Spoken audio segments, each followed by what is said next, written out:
Narcotics is a dirty business. നീ എന്ത് തേങ്ങയാടി പറയുന്നേ? കേട്ടോ, എന്നെ അറിയാവുന്നവരോട് ഞാൻ പണ്ടേ പറഞ്ഞിട്ടുണ്ട്, narcotics is A dirty business.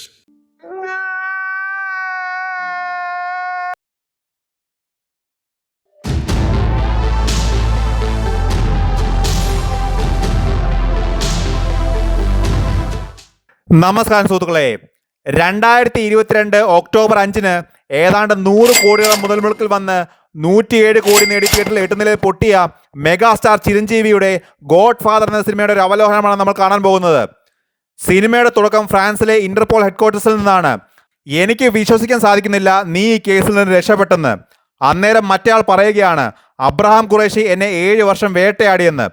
അതിനുശേഷം അയാൾ തന്റെ ഹാർഡ് ഡ്രൈവ് മറ്റേ വ്യക്തിക്ക് കൈമാറുകയാണ്. പിന്നീട് നമ്മുടെ ഇന്ത്യയിലാണ് കാര്യങ്ങൾ മുന്നോട്ട് പോകുന്നത്. മലയാളം ലൂസിഫറിൽ ഇന്ദ്രജിത് സുകുമാരൻ അവതരിപ്പിച്ച കഥാപാത്രം തെലുങ്കിൽ ഏതോ ഒരു പേരറിയാത്ത ചങ്ങാതിയാണ് അവതരിപ്പിച്ചിരിക്കുന്നത്. അയാൾ കഞ്ചാവ് വലിച്ചുകൊണ്ട് കമ്പ്യൂട്ടറിന്റെ മുന്നിൽ വന്നിരുന്ന് യൂട്യൂബ് ലൈവ് പോവുകയാണ്. മലയാളത്തിൽ ഫേസ്ബുക്ക് ആയിരുന്നെങ്കിൽ ഇവിടെ യൂട്യൂബ് ആണ്. ഡീറ്റെയിലിംഗിലെ പെർഫെക്ഷൻ പീക്കാണ്. തെലുങ്ക് സ്റ്റേറ്റുകളിൽ ഒരു വിൻഡോസ് കമ്പ്യൂട്ടറിൽ ക്രോം ബ്രൗസർ ഓപ്പൺ ചെയ്യുന്നത് കീബോർഡിൽ കുറെ കുത്തിക്കുറിച്ചിട്ടാണ് എന്ന് ഇപ്പോഴാണ് മനസ്സിലാവുന്നത്. ലോജിക്ക് പോണ പോക്കേ. എന്തോന്നാടോ ഇത്? എവിടെ നിന്ന് കിട്ടിയോടോ ഈ ഉണ്ടാക്കണേ? ഒരെണ്ണം കൊടുക്കട്ടെ സാറേ. അങ്ങനെ അയാൾ യൂട്യൂബ് ഓപ്പൺ ചെയ്ത് ക്യാമറ സെറ്റാക്കി വെച്ച് ലൈവ് സ്റ്റാർട്ട് ചെയ്യുകയാണ്. ഇയാൾ പറയുന്നത് നമ്മൾ കേൾക്കുന്നത് രണ്ടാണ്. ശേഷം PKR മരിച്ചു കിടക്കുന്ന സിറ്റുവേഷനിലേക്ക് വരികയാണ്. അവിടെ ജനങ്ങളും പോലീസും തമ്മിലുള്ള ഉന്തും തള്ളും. ഏതൊക്കെയോ ബിൽഡിങ്ങിൽ ആരൊക്കെയോ കല്ലെറിഞ്ഞ് ചില്ല് പൊട്ടിക്കുന്നു. അതിനിടയിൽ നമ്മുടെ സമുദ്രകണി ചേട്ടൻ കാറിലിരുന്ന് സീരിയൽ കാണുകയായിരുന്നു. ഇതിനിടയിൽ ഒരു പോലീസുകാരൻ വന്ന് പറയുകയാണ് സിറ്റുവേഷൻ ഔട്ട് ഓഫ് കൺട്രോൾ ആണെന്ന്. സീരിയലിൽ മുഴുകിയിരിക്കുന്ന നമ്മൾ സമുദ്രകണി ചേട്ടൻ ഇതിനൊക്കെ എവിടുന്ന സമയം? തുടർന്നുള്ള നാടകീയത നിറഞ്ഞ സംഭവ വികാസങ്ങൾക്ക് ശേഷം നമ്മുടെ നയൻതാര കടന്നു വരികയാണ്. നയൻതാരയുടെ കഥാപാത്രം എന്താണെന്ന് പ്രത്യേകിച്ച് ഞാൻ പറയേണ്ട കാര്യമില്ലല്ലോ.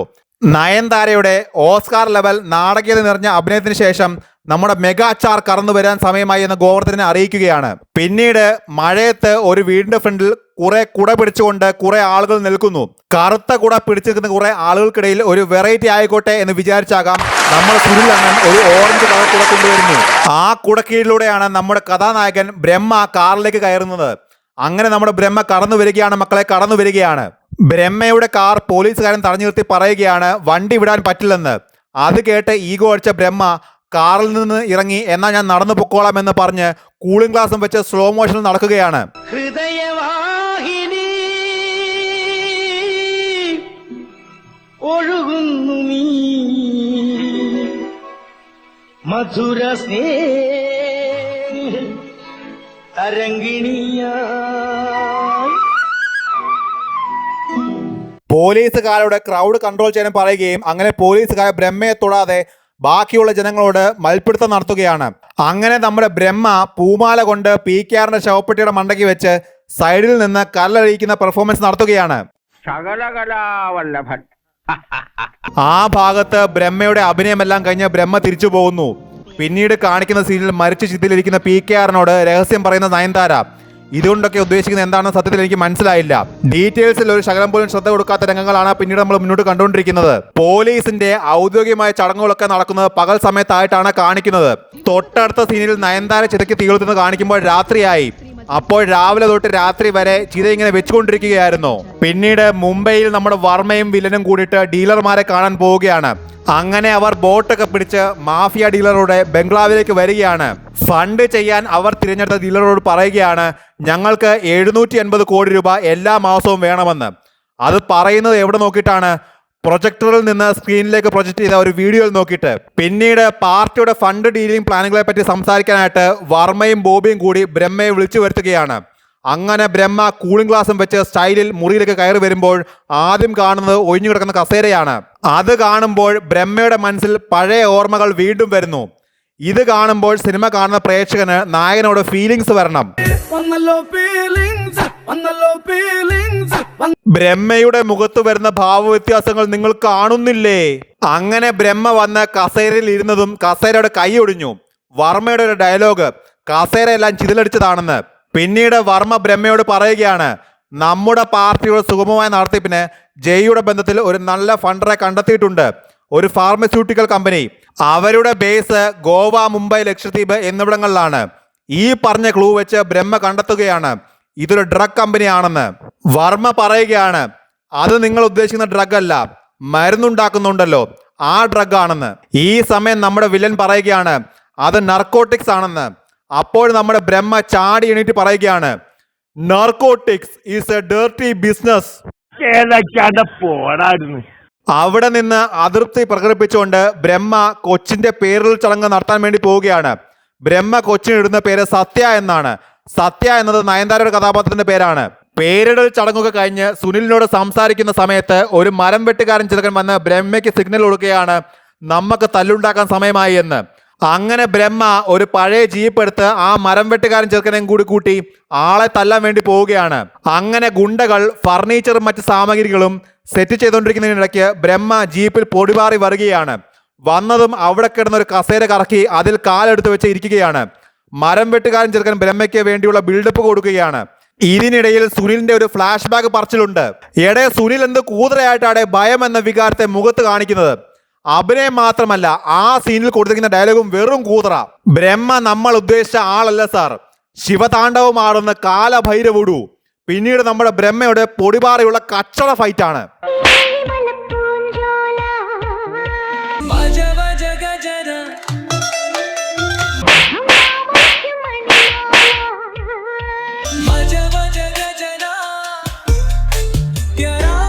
പാടിക്കുളിക്കും പരമീ കണ്ണുള്ള പെണ്ണേ കാക്കക്കറുമ്പി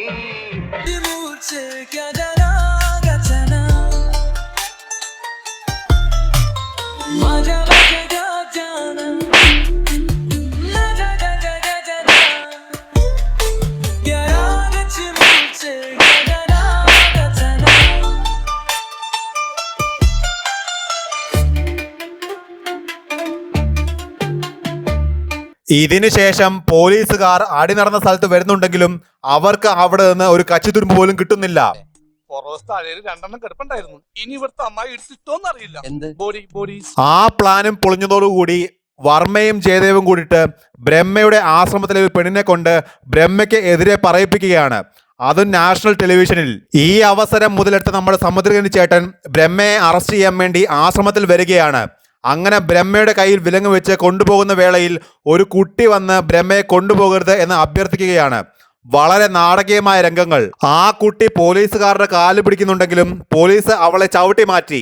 അത് കണ്ട് ദേഷ്യം വന്ന ബ്രഹ്മ സമുദ്രകനിയെ ഒരു കസേരയിൽ ഇരുത്തി നെഞ്ചത്ത് കാലെടുത്ത് വെച്ച് മാസ് കാണിക്കുകയാണ്.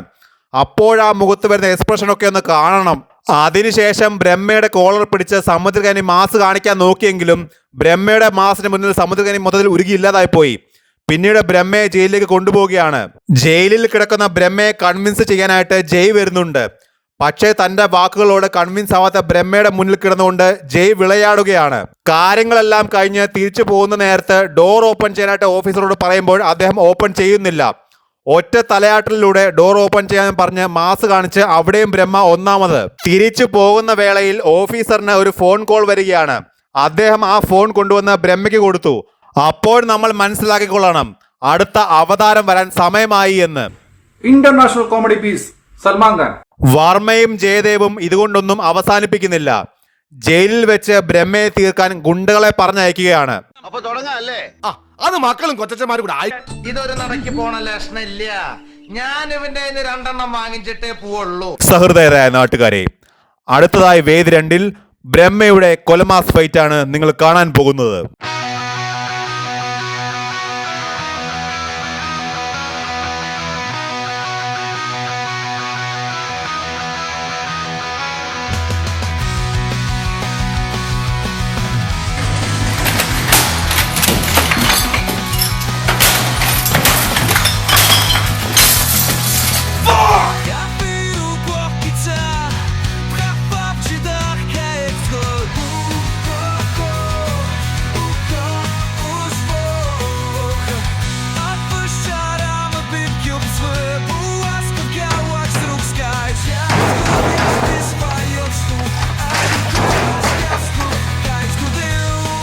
ബ്രഹ്മയുടെ കോമാളിത്തരം ജയിലിനകത്ത് നടക്കുമ്പോൾ മാസും ഭായിയുടെ കോമാളിത്തരത്തിന് തുടക്കമാവുകയാണ്. പൊട്ടത്തരം എന്നല്ലാതെ വേറെന്ത് പറയാൻ. 2 ട്രക്കിനെ ചേസ് ചെയ്ത് അതിന്റെ ഫ്രണ്ടിൽ കയറി മാസ് കാണിക്കുന്നു. ബൈക്ക് ഡ്രിഫ്റ്റ് ചെയ്ത് കസേരയിൽ ഇരിക്കുന്നത് പോലെ ബൈക്കിലിരുന്നാണ് മാസ് കാണിക്കുന്നത്. വരുന്ന ട്രക്കുകൾക്ക് നേരെ ബൈക്കിലെ ഒരു ബട്ടൺ അമർത്തുമ്പോൾ ബൈക്കിൽ നിന്നും മിസൈൽ പറക്കുന്നു. 100 കോടിയുടെ പടവാന്ന് ഓർക്കണം. ട്രക്ക് ബ്ലാസ്റ്റ് ആവുന്നതൊക്കെ കണ്ടു കഴിഞ്ഞാൽ മൊബൈലിൽ എഡിറ്റ് ചെയ്തതുപോലെ ഉണ്ട്. എന്തൊക്കെ വൃത്തികേടാണ് ഇവരെ കാണിക്കുന്നത്. പിന്നെ സുനിലിനെ ഭീഷണിപ്പെടുത്തി അതേ ചാനലിൽ തന്നെ തിരിച്ചു കൊണ്ടുവന്ന് സുനിലും ആശ്രമത്തിലെ പെണ്ണും കൂടി പറഞ്ഞ കാര്യങ്ങൾ തിരിച്ചു പറയുന്നു. ഇത് ജയദേവനും വർമ്മയ്ക്കും വലിയ തലവേദനയായി. നയൻതാരയോട് ഹോസ്പിറ്റലിൽ കിടക്കുന്ന പെങ്ങള് ജയദേവിന്റെ സ്വഭാവത്തെ പറ്റി തുടർന്ന് പറയുന്നു. അത് കേട്ട് നയൻതാരയ്ക്ക് താങ്ങാനാവുന്നില്ല. അതിനുശേഷം ജയദേവും നയൻതാരയും തമ്മിലുള്ള അതിഭീകര അഭിനയ മുഹൂർത്തങ്ങളാണ് നിങ്ങൾ കാണുന്നത്. ജയദേവിന്റെ കാര്യത്തിൽ മനം നൊന്ത് ഇതൊന്നും താങ്ങാനാവാതെ അവസാനത്തെ ശ്രമം എന്നോണം നയൻതാര ബ്രഹ്മയെ വിളിക്കുകയാണ്. ബ്രഹ്മയും നയൻതാരയും വിഷമം മുഖത്ത് കൊണ്ടുവരാൻ വേണ്ടിയിട്ട് നല്ലതുപോലെ മുക്കുന്നുണ്ട്.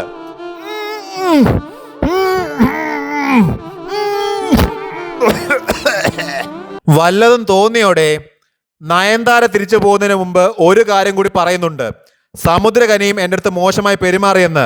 അങ്ങനെ ആദ്യ രാത്രി ആഘോഷിച്ചുകൊണ്ടിരുന്ന സമുദ്രകനിയെ ബ്രഹ്മയും സംഘവും അവിടെ ചെന്ന് വെട്ടിക്കൊല്ലുകയാണ്. ഒരു ഗതിയും പല ഗതിയും ഇല്ലാത്ത ജയദേവന്റെ അവസാനത്തെ അടവ് സത്യപ്രഭയുടെ പെങ്ങളെ തട്ടിക്കൊണ്ടുപോയി ഭീഷണിപ്പെടുത്തുകയാണ്. സ്വാഭാവികമായിട്ടും ബ്രഹ്മ അവളെ രക്ഷിക്കാൻ വരണമല്ലോ. അങ്ങനെ ജീപ്പ് എടുത്ത് മതിലും പൊളിച്ചുകൊണ്ട്, മതിൽ പൊളിക്കുന്ന സമയത്ത് ഒരു എക്സ്പ്രഷൻ പോലും മുഖത്ത് ഇല്ല കേട്ടോ. അതിപ്പോ മാസൂമ്പായുടെ മുഖത്തായാലും ബ്രഹ്മയുടെ മുഖത്തായാലും. ബിൽഡിങ്ങിനകത്ത് ജീപ്പ് കറക്കിയാണ് വെടിവെക്കുന്നത്. ഡ്രൈവർ സീറ്റിൽ നിന്ന് ജീപ്പിന്റെ മണ്ടയ്ക്ക് കയറിയിരുന്നാലും ജീപ്പ് കറങ്ങിക്കൊണ്ടിരിക്കും. എന്തായാലും ബ്രഹ്മ കുറെ ഫൈറ്റ് ചെയ്തതല്ലേ, ഇനി ഞാൻ നോക്കിക്കോളാം, നിങ്ങൾ പുറകെ നടന്നു വന്നാൽ മതി. ഇത്തരത്തിലുള്ള കൊണച്ച പരിപാടിയാണ് ഇതിനകത്ത് എടുത്തു വെച്ചിരിക്കുന്നത്. ജയദേവ് കണ്ടെത്തിയ ഫണ്ടറായിട്ടുള്ള ഡീലർ സാഹിബ് പറഞ്ഞപ്പോഴാണ് ജയദേവിന് പോലും മനസ്സിലാവുന്നത് ബ്രഹ്മ തന്തമാരുടെ വലിയ തന്തയാണെന്ന്. ഒരു ചെറിയ പൊടിക്കൈയും കൂടി നോക്കി നയൻതാരെ കൊല്ലാനായിട്ട്, പക്ഷേ അതും പാളിപ്പോയി. അവസാനം എന്തോ ഒരു സാധനം വലിച്ചു കയറ്റി ജയദേവ് മരണപ്പെടുകയാണ്. അങ്ങനെയെല്ലാം കഴിഞ്ഞ് ഒരു കൊണച്ച പാട്ടോടുകൂടി ഗോഡ് ഫാദർ എന്ന ഈ അപരാധം അവസാനിക്കുകയാണ്.